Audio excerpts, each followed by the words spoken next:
কি আমাদের আনিসুর রহমান আশরাফি, মৌলানা আনিসুর রহমান আশরাফি, সে অনেক সুন্দর বলে। সে বলে যে দু চোখ বাইতুল্লাহর কালো গিলাপ দেখে নাই, সে পৃথিবীতে আর দেখলোটা কি? কি সে পৃথিবীতে আর কি দেখলোটা কি?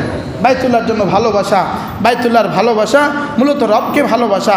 এই জন্য হজে গিয়ে সে নামাজ জামাতে পড়ে না, এটা আসলে হজে যায়ই নাই। বুঝেন নাই কথা?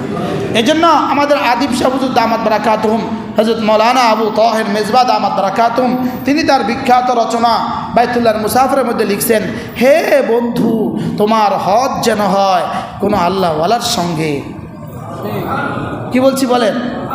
তোমার হজ যেন হয় কোনো আল্লাহওয়ালার সঙ্গে। যদি কোনো আল্লাহওয়ালার সঙ্গে হজ না হয় তো তুমি শুধুই গেলা আর কি, শুধুই গেলা, শুধুই গেলা। দেখেন দুনিয়াতে মানুষ যদি না চিনে তাহলে ঘর পর্যন্ত পৌঁছতে কাউকে জিজ্ঞেস করে, ভাই বলেন তো ওটা কি? একবার আমরাই আমাদের গাড়ি পথ হারায় গেছে, মক্কা শরীফ যাওয়ার পথে, মদিনা থেকে যাওয়ার পথে পথ হারায় গেছে, কোনোভাবেই আর পথ পায় না। কত জনই তো সে জিগাইলো, ড্রাইভার জিগায়, ভাই হারামের রাস্তা, ভাই হারামের রাস্তা। তো যাকে ইচ্ছা তাকে জিজ্ঞেস করতেছে। তো আমার গাইড আমাকে হারাম পর্যন্ত পৌঁছাবে, আর কোনো আল্লাহওয়ালার সাথে হজ করলে ওই আল্লাহওয়ালার সহবতে আমাকে আল্লাহ পর্যন্ত পৌঁছাবে। একটা হলো দুনিয়ার সফর, আর একটা হলো উপরের সফর। কি ভাই? একটা হলো কি ড্রাইভার কোথায় পৌঁছায় আমারে? হারাম পর্যন্ত পৌঁছাবে, গন্তব্য পর্যন্ত পৌঁছাবে। লেকিন কোন আল্লাহওয়ালা আমাকে কোন পর্যন্ত পৌঁছাবে? আল্লাহ পর্যন্ত পৌঁছাবে। এই জন্য হজের আগে প্রথম নিয়ত করবেন, আমি হজটা কার সাথে করব। মনে থাকবে ইনশাআল্লাহ? মনে থাকবে? আচ্ছা, যেই মুআল্লিম এহরাম ছাড়া মক্কা শরীফে ঢুকে, মুআল্লিমের কি জবাব দিবেন আপনি? ইনি মুআল্লিম সাহেব। 12 তারিখ সূর্য ডুবার পরে ফরজ তওয়াফ, 12 তারিখ সূর্য ডুবার পরে ফরজ তওয়াফ করছে। কি ভাই কি করবেন? আচ্ছা, এই মুআল্লিম সাহেব ভাই চুল কাটে না, এরকম মুআল্লিম আছে না?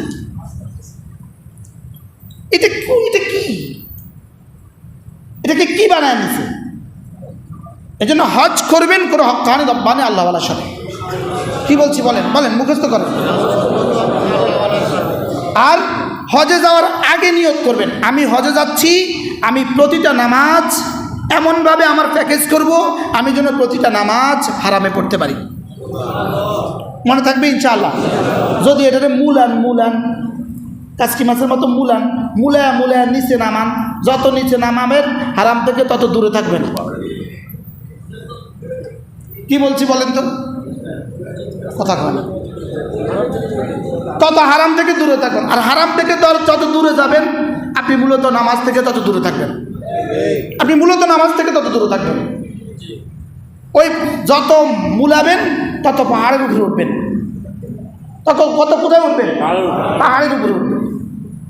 এই জন্য বলবেন যে টাকা পয়সার কোনো মাসালা নাই, হারামের পাশে রাখবেন, পাশে টাকা 1 লাখ বাড়ায় নেন। মুআল্লিমকে কিন্তু 1 লাখ টাকা বাড়ায় দিতে রাজি না, কিন্তু তেনা কিনতে কিন্তু 2 লাখ টাকা খরচ করে। ঠিক আছে না আমার কথা? কম মুআল্লিমকে কিন্তু 1 লাখ টাকা বাড়া দিতে রাজি না, কিন্তু কি কিনতে? কত কিছু কিনে না, কত কিছু না, কত কিছু কিনতে শেষে আবার জরিমানা দিতে হয়। লেকিন মুআল্লিমকে টাকা দিতে রাজি না। তাহলে আমাদের হজ হবে বাইতুল্লাহর সাথে। মনে থাকবে? আপনাদের সবার জন্য কথাগুলো বলছি। যিনি যেদিন হজ করবেন আগে জিজ্ঞেস করবেন রাখবেন কোথায়? মক্কার পাশে রাখবেন কিনা বলেন, সাধ্যের ভিতরে হারামের পাশে রাখবেন কিনা বলেন। আমি 30 দিন কিন্তু হারামে নামাজ পড়ব, কর না ইনশাআল্লাহ? আমি কিন্তু হারামে নামাজ পড়ব, আমাকে হারামের পাশে রাখতে হবে। এই কথা কইবেন নি? যে যার লগে যাবেন তার এই কথা কইবেন। আপনি আমার কথা দেন হারাম, উনি বলবেন হারামের পাশে থাকতে কিন্তু 8 লাখ টাকা লাগবে, কইবেন 8 লাখ দিব, কিন্তু আমি হারামের পাশে থাকবো। আচ্ছা, 1 লাখ টাকা দিয়ে 30 দিন আল্লাহর ঘরে নামাজ পড়লেন, পুরস্কারটা কেমন হবে? আমার বুঝেই ধরে না এই অঙ্কগুলো কেন করলেন না, কেন করি না আমরা বাংলাদেশিরা? আমরা কেন এই অঙ্কগুলো করি না? আমি একটু বাড়তি দিলাম, আর হারামে পাকে প্রতিদিন 5 ওয়াক্ত নামাজ বাড়তি পড়ার পুরস্কার আমি 5 লাখ পেয়ে গেলাম। আরে 5 লাখ তো হলো একজন পড়লে, দুইজনে পড়লে চারজনের নেকি, চারজন পড়লে 8 জনের নেকি, 8 জন পড়লে 100 জনের নেকি। এবার 20 লাখের সাথে